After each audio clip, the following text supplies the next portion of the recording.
assignment. Oh, it's a hiking assignment.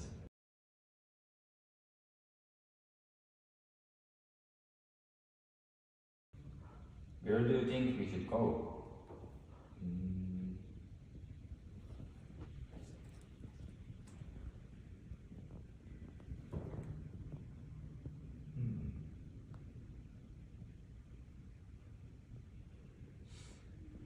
Why don't we go to Mountain Inang? I heard it's so beautiful. Okay, let's go to Mount Nina. Hey, Chung-Ang, why don't we come with us? Okay. We began our hike near Inang Mountain. Everyone was thrilled not only about measuring the joints, but also about the exciting journey to reach the summit. We didn't go alone with just our team members. In fact, 4 teams, including ours, climbed the mountain together. It was even more enjoyable to share the experience with others. During the hike, we kept our eyes wide open to spot joints. Every time we found one, we paused our climb briefly to measure it. Since we were with other teams, we had the opportunity to exchange ideas about using the apps and discussing joint measurements. Finally, we reached the summit of Inang Mountain. The breathtaking view left us in awe. We'd like to share the beauty of Inang Mountain scenery with others.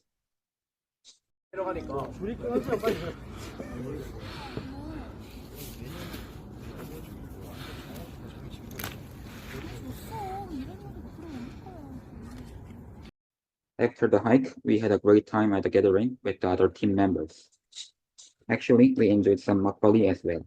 I'd like to express my gratitude to Professor Joe for giving us such a wonderful experience.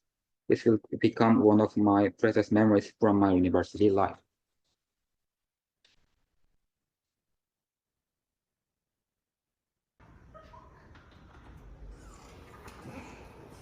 Oh, finally the hike is over. Shall we get ready for the presentation? Okay, let's go.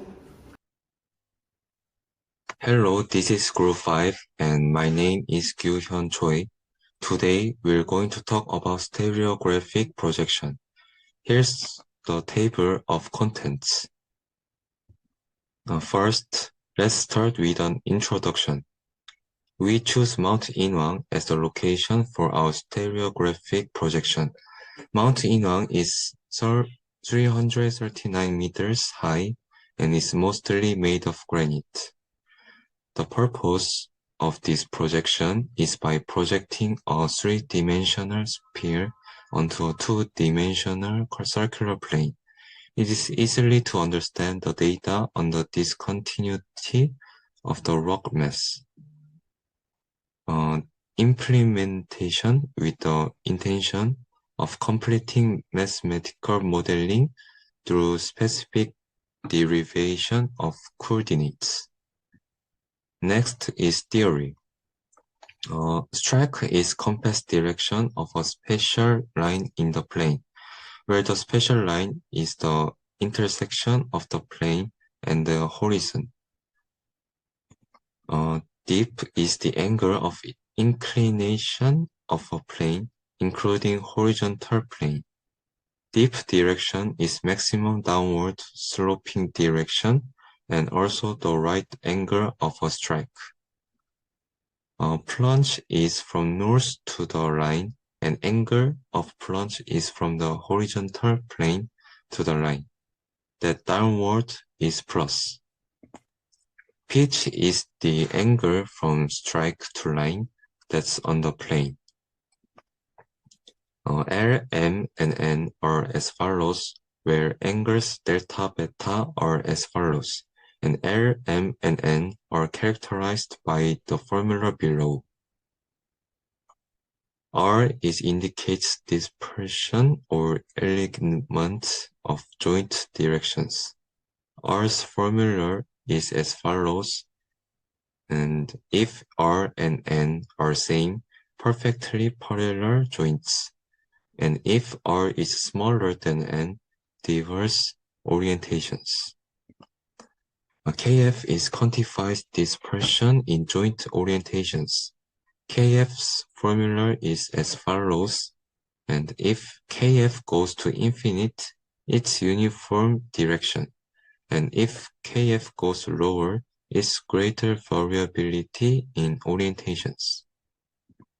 The third is equipment. We used an iPhone app called GeoClino and additionally used GPS. The app GeoClino was very handy because it calculated the strike and dip for us. Next part is for Chung-Ang. Thank you.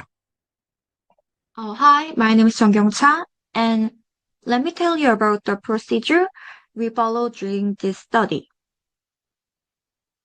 First, we select the 7 localities in Mountain Inong, ensuring that the sites represented the variety of rock joint orientations and surface conditions.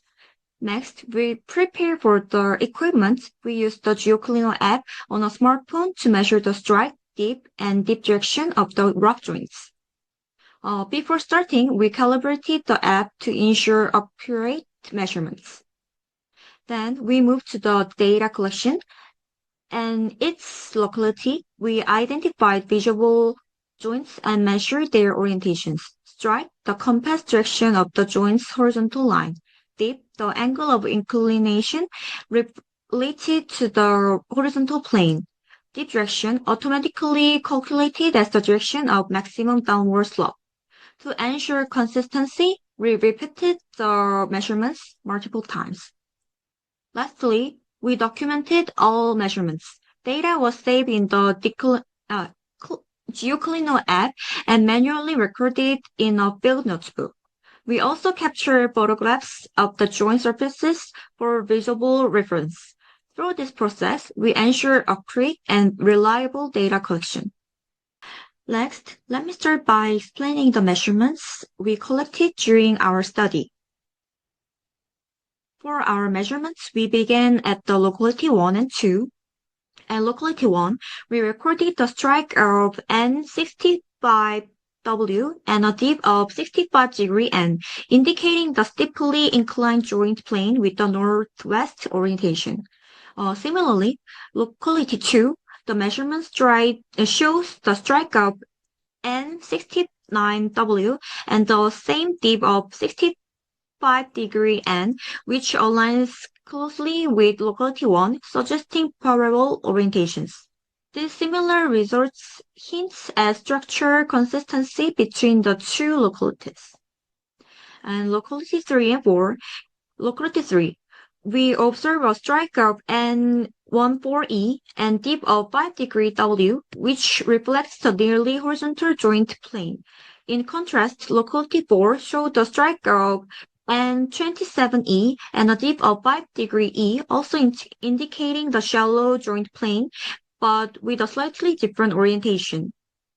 This shallow dip suggests joints that are less inclined compared to locality 1 and 2, showing diversity in structure alignment. Lastly, 5, 6, and 7, we measured the joints, and strike was N5E and a shallow dip of 10 degree E, again indicating reliability, horizontal orientation. And locality 6, we recorded a strike of N68W and a dip of 67 degree N, showing the steeper angle compared to the locality 5. And finally, locality 7, a strike was N68E, a dip of 65 degree E, suggesting a similar steepness but a distinctly different orientation compared to the previous localities. These results highlight the variation in joint orientation across the sites, from steep and aligned in locality 1 and 2 to more diverse and shallow at the remaining locality. Now, let's take a closer look at the results from our measurements. First, as you can see in the table, the dip angles vary significantly across the 7 localities. For example, at locality 1 and 2, the dip angles are both steep, measuring 65 degrees, which indicates nearly vertical joint planes. On the other hand, locality 3 and 5 have much shallower dip angles, 5 and 10 degrees respectively, reflecting more horizontal joint. Next, let's talk about the strike angles, which show the directional orientation of the joints. Locality 1 and 2 have strikes close to 295 degrees, suggesting similar structure alignments. Meanwhile, locality 7 shows a very different orientation at 68 degrees. Moving on to the directional cosines L, M, and N, these values provide insights into the spatial orientation of the joints. For instance, in locality 1, the N value, which represents the vertical component, is 0.87. This aligns with its dip angle. Similarly, locality 3, with the shallow dip, has a smaller value of 0.08. Now, focusing on the dispersion values, locality 7 has the highest alignment with the 0.1269, which implies strong consistency in joint orientation.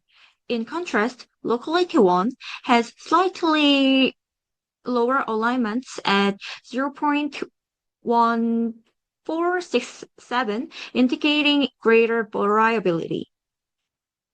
In summary, these results highlight the diversity in joint orientations across the localities and their potential impact on the rock stability. The high alignment at locality 7 suggests greater structure integrity, whereas the variability at locality 1 requires further consideration in stability analysis. And this is end of my presentation, and Seungmin Jin will continue. Hello, my name is Seungmin Jin, and I will continue to present the discussion part. First of all, the Kf value is smaller than n, and this result suggests that the direction of joints varies because the Kf value is smaller than n. Kf becomes very large as the dispersion of joint orientation becomes small.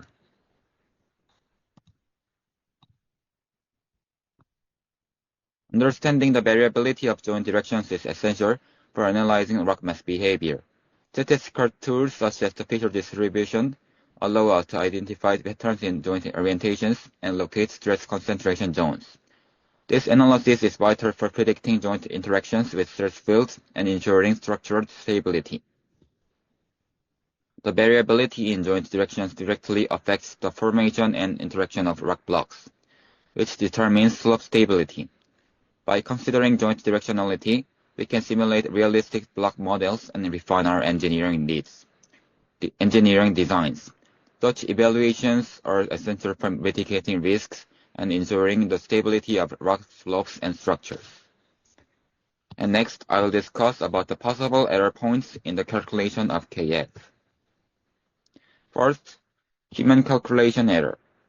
Manual calculation by humans introduces percentile errors due to differences in judgment. Secondly, surface irregularity. The bumpy and uneven surface of rocks makes accurate measurements challenging, leading to discrepancies in the recorded data. Thirdly, uncertainty in rock type. There is uncertainty about whether the measured rock truly represents a joint or another type of geological feature, causing potential misinterpretation. Lastly, device limitations. The use of a mobile phone for measurements introduces constraints in accuracy due to its limitations, such as sensor precision.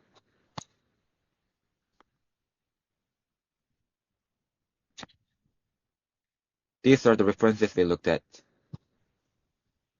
And that's it for our presentation, and I'd like to thank Professor Zhou for giving us the opportunity to present. Thank you for listening.